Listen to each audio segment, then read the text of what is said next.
Kita sedang dihadapi dengan satu kenyataan bahwa seluruh dunia sedang menghadapi satu ketakutan, kecemasan karena dengan satu situasi pandemi COVID-19 yang sedang melanda dunia.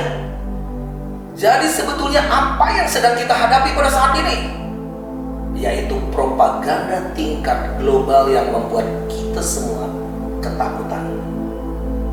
Kapan ini segera berakhir? Soon segera berakhir. Saat ini dunia sedang mengalami satu traumatik di bawah tekanan, yaitu dengan nama kecemasan dan ketakutan. Di dalam Lukas 21 ayat 26, firman Tuhan berkata, orang akan mati ketakutan karena kecemasan berhubung dengan segala apa yang menimpa bumi ini, sebab kuasa-kuasa langit akan goncang. Kita ini bait Allah, di mana roh Allah tinggal di situ. Jadi kita harus menjaga tubuh kita seperti bait Allah. Jangan dibiarkan lemah, jangan dibiarkan tercemari, sehingga itu akan menyebabkan satu kesehatan yang menurun, terkena berbagai banyak macam penyakit, bahkan berpotensi mengalami kegagalan yang disebut sistem imun seperti cytokine storm. Jadi kita harus bebaskan diri kita dari berbagai aktivitas, diet atau beban pikiran yang melemahkan imun tubuh, dan juga hindarkanlah berita-berita yang mencemaskan dan berbagai macam propaganda yang membuat takut terkait dengan pandemi COVID-19 ini. Direktur WHO Tedros Adhanom mengatakan ada ancaman yang lebih mengerikan, di mana sepertiga penduduk bumi akan mengalami yang disebut mental illness. Apa itu? Depresi, frustasi, depresi karena ketakutan dan kecemasan yang berlebihan. Bahkan beliau menasehatkan kita semua, memberikan saran kepada kita bahwa mendengar berita mengenai COVID-19 ini satu hari cukup 2 kali. Kenapa banyak memakan korban? Karena faktor ketidakpedulian, kepanikan, dan kecemasan, sehingga salah bertindak, dan ketidaksiapan kita semua, termasuk tenaga medis dan sebagainya. Nah, ketakutan ini adalah penyakit yang menular, dan biasanya orang yang takut itu tanpa sadar langsung menyebarkan berita ketakutan supaya memiliki teman seperasaan dan sependeritaan. Firman Tuhan di dalam Amsal 17 ayat 22, hati yang gembira adalah obat yang manjur. Ketika kita ikhlas mau menerima, maka hormon endorfin itu meningkat di dalam tubuh kita. Nah, firman Tuhan mengatakan begini, semangat yang patah mengeringkan tulang. Ini adalah hormon yang disebut hormon kortisol. Itu membuat yang stres, hidup kita stres, di bawah tekanan, cemas, ketakutan, itu akan membuat keropos tulang. Nah, bagaimana sikap Anda ketika Anda sekarang terpapar, mungkin terkena imbas, atau mungkin kita memiliki penyakit yang disebut COVID-19 ini? Jangan takut, penderita COVID-19 bisa disembuhkan meskipun belum ada obatnya. Bahkan di negeri kita, korban yang meninggal akibat sakit demam berdarah ribuan orang sudah meninggal, lebih daripada COVID-19 ini. Bapak Ibu sekalian, di dalam diri kita ada obatnya. Dan obat itu disebut sistem imun yang memproduksi yang disebut serdadu-serdadu yang siap untuk berperang. Dan ketika virus itu masuk, mereka akan menyerang, mengusir virus ini keluar kembali. Lalu ada orang yang bertanya, setelah krisis COVID-19 ini, apakah ada krisis lain? Krisis yang hebat akan datang. Dan ini yang disebut krisis ekonomi skala global. Dan akibatnya banyak sekali. Ini eksesnya kepada kehidupan kita sehari-hari, kepada mental kita, kepada masa depan kita.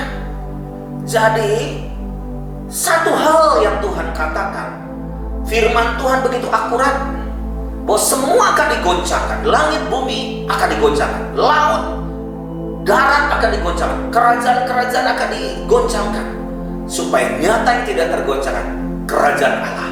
Dan kerajaan Allah itu tidak akan tergoncangkan. Kalau kita mengalami krisis hebat, kebangkrutan, tidak ada masa depan, saya katakan kerajaan Allah tidak pernah krisis, tidak pernah tergoncangkan. Jadi bagaimana untuk kita melewati situasi ini? Pertama, tetap tenang, don't panic. Dan firman Tuhan tertulis 365 kali di dalam firman Tuhan, dan janjinya ya dan amin. Dia berkata, jangan takut, aku tidak pernah meninggalkan engkau sendirian. Jangan lemah, jangan panik, jangan takut. Keep strong, karena kita lebih dari pemenang. Yang kedua, jangan menebar berita mencemaskan. Secara tidak langsung kita ini suka menebar teror, membuat orang jadi cemas dan takut. Bawalah berita gembira, good news kepada setiap orang. Di dalam Mazmur 119 ayat 162, aku gembira atas janjimu, seperti orang yang mendapat banyak jarahan. Yang ketiga, miliki pola hidup yang baik, jaga kebersihan diri dan lingkungan sekitar rumah kita, dan olahraga dan berjemur matahari setiap pagi. Bukankah berkat Tuhan melimpah? Kita tinggal di negara yang tropikal, kita nggak ada musim dingin. Dan menurut penelitian secara medis, kita harus tahu bahwa virus hanya bisa dinetralkan oleh antibodi dari dalam tubuh kita sendiri. Dan antibodi itu akan diproduksi oleh tubuh kita pada saat infeksi pertama, itu selama 7 hari sesudah paparan awal. Jadi kalau kena sekarang, maka kita akan dapat antibodi 7 hari sudah itu. Di hari ke-14, antibodi kita akan sangat banyak sehingga akan menetralkan virusnya. Itu yang terjadi kepada sebagian besar penderita positif coronavirus, yang kemudian dia bisa kembali lagi dan juga bisa sehat lagi. Dan data mengenai coronavirus itu akan disimpan di dalam sel memori dari dalam tubuh kita, dan itu bisa bertahan sampai 30 tahun lebih. Sehingga jika kita terkena lagi, maka data dari sel memori tubuh kita akan langsung mengeluarkan antibodi, tidak dalam 7 hari, tapi dalam waktu 1 sampai 2 hari, maka kita akan sembuh. Dan itu yang terjadi pada sebagian besar kasus-kasus penderita coronavirus yang positif. Sehingga jika kita dideteksi apakah kita mengalami didiagnosa sebagai positif, kita harus bertanya dulu, positif virus lewat PCR atau positif antibodi? Karena jika positif antibodi lewat rapid test, ya alhamdulillah, berarti apa? Titer antibodi kita tinggi sehingga bisa melawan virusnya. Dan jika itu ternyata positifnya juga ada juga yang positif virus lewat PCR, itu pun juga tidak ada yang perlu ditakutkan karena sifatnya dinamis. Kita bisa positif sekarang, dalam waktu 2 minggu 16 hari, maka kita akan bisa berubah negatif. Persis sama seperti pasien nomor 1, 2, 3 data positif keluar negatif. Dan persis sama seperti ribuan orang lainnya yang ada di Indonesia yang jika terdeteksi positif saat ini, maka akan bisa sembuh kembali dengan jika bisa mengeluarkan antibodi yang cukup tinggi sehingga bisa menghilangkan virus yang ada di dalam tubuh kita. Kita akan bisa mengatasi ini. Status positif tidak perlu ditakuti. yang keempat, menjadi berkatlah bagi orang lain. Kita berbagi dengan sesama kita akan membuat hidup kita diberkati. Ketika kita menolong orang lain, kita sendiri akan ditolong. Kenapa? Karena menolong orang susah, kata Tuhan, kita memiutangi Tuhan. Memperhatikan orang lain itu akan menambah semangat hidup kita, karena hidup kita begitu berarti. Kita merasa berarti di mata Tuhan, di mata sesama. Yang kelima, rubah cara pandang kita terhadap krisis. Karena di dalam 1 Korintus 16 ayat 9 firman Tuhan berkata begini, sebab di sini banyak kesempatan bagiku untuk mengerjakan pekerjaan yang besar dan penting sekalipun ada banyak penentang. Mungkin banyak tantangan-tantangan, kita terisolasi di rumah, stay at home membuat kita kurang bisa bergerak. No, saya katakan roh itu tidak bisa diikat.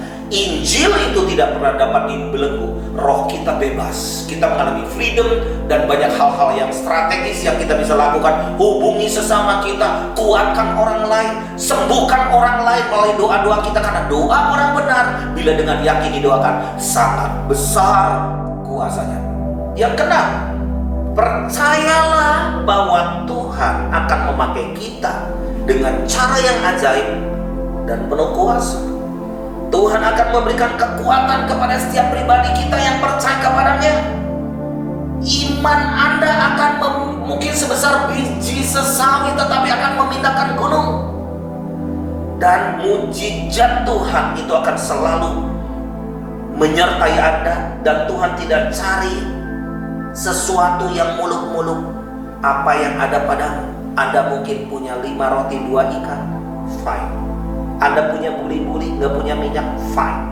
Sediakan untuk Tuhan, karena Tuhan butuh tempat tempayan, buli-buli, lumbung, storehouse untuk Tuhan siap-siap memberkati kita semua. Dan kita akan menjadi satu roti yang dipecah-pecahkan seperti Kristus memberi kehidupan kepada banyak orang. Siap untuk perkara besar, apapun krisis yang melanda dunia. Saya katakan anak-anak Tuhan akan mengalami kuasa Tuhan, dan orang percaya akan bersinar seperti matahari. Percaya kepada firman Tuhan, percaya bahwa Tuhan itu ada. Tuhan mendengar setiap doa kita, dan Tuhan sanggup melakukan mujizatnya hingga pada hari ini. Tuhan memberkati.